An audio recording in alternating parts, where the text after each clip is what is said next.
বছরে কিন্তু দুই একটা অনুষ্ঠান থাকা খুবই দরকার, কারণ এরকম একটা উপলক্ষ না থাকলে আমরা কেউ কারোর খবর নিতেও ভুলে যাই। আবার দেখা হবে তো দূরের কথা, আমাদের পরিবারে যখন কারোর বাসায় কোনো একটা অনুষ্ঠান থাকে, তখনই যেন একটা অদৃশ্য বন্ধন কাজ করে। সব ব্যস্ততা পেছনে ফেলে আমরা সবাই একসাথে হই।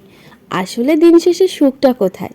একটু একসাথে বসা, খাওয়া দাওয়া করা, হেসে নেওয়া, এই ছোট্ট ছোট্ট মুহূর্তগুলো আসল সম্পর্কটা বেঁচে থাকে। তাই বলে বছরে দুইবার না হোক, অন্তত একবার হলো যে কোনো একটা অজুহাত হলো পরিবারকে এক জায়গায় জড়ো করাটা হোক আমাদের অভ্যাস।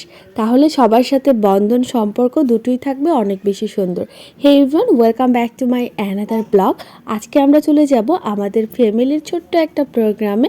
সেটা ছিল আমার মামাতো বোনের ছেলের আকিকার অনুষ্ঠান। তো সবাই মিলে আমরা সেখানেই চলে যাচ্ছিলাম। আমাদের পরিবারের সবাই রেডি হয়ে আমরা একটা অটো করে চলে যাচ্ছি। আর আমার মেয়েকে দেখতেই পাচ্ছেন, সে কিভাবে অটোটাকে শক্ত করে ধরে আছে। তার মানে আমার উপরেও তার কোনো ভরসা নেই। সে ভাবছে তার মা তাকে যত ভালো করে ধরে রাখুক, তার যেন অটোকে ভালো করে ধরে রাখতেই হবে, তারও পড়ে যাওয়ার একটা ভয় আছে। তো যাই হোক, আমরা এখন চলে যাব যেখানে অনুষ্ঠান। সেখানে অটো করে যাওয়ার পরে আমরা চলে আসলাম সেই অনুষ্ঠান বাড়িতে। আসার পর দেখলাম অনেকেই খাবার দাবারের জন্য বসে গেছে।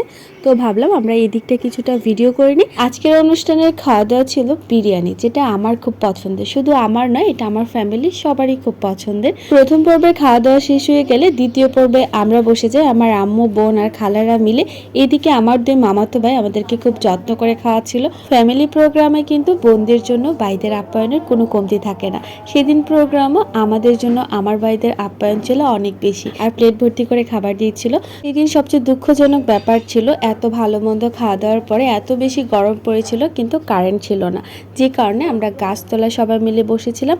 আর এই যে আমার বাপজান, যে হচ্ছে আমার মামাতো বোনের ছেলে, তার কিছুদিন আগে মুসলমানি হয়েছে, জন্য আমার এই বাপজান বুড়ো মানুষের মতো লুঙ্গি আর গেঞ্জি পরে আছে। আর এইদিকে আমার ছোট্ট বাপজান ঘোরাঘুরি করছে, দুষ্টুমি করছে। তো খাওয়া দাওয়া, ঘোরাঘুরি আর সবার বিরিয়ানি সাথে করে নিয়ে যাওয়ার পর্ব শেষ হয়ে গেলে এবার আমরা বাসায় চলে যাই। কখনো কখনো এরকম হয়, একটা বয়সের পর যখন আমরা আমাদের নিজস্ব কাজে ব্যস্ত হয়ে যাই, তখন কিন্তু চাইলেও সবাই একসাথে হতে পারি না, বা একসাথে হব এরকমটা হয় না।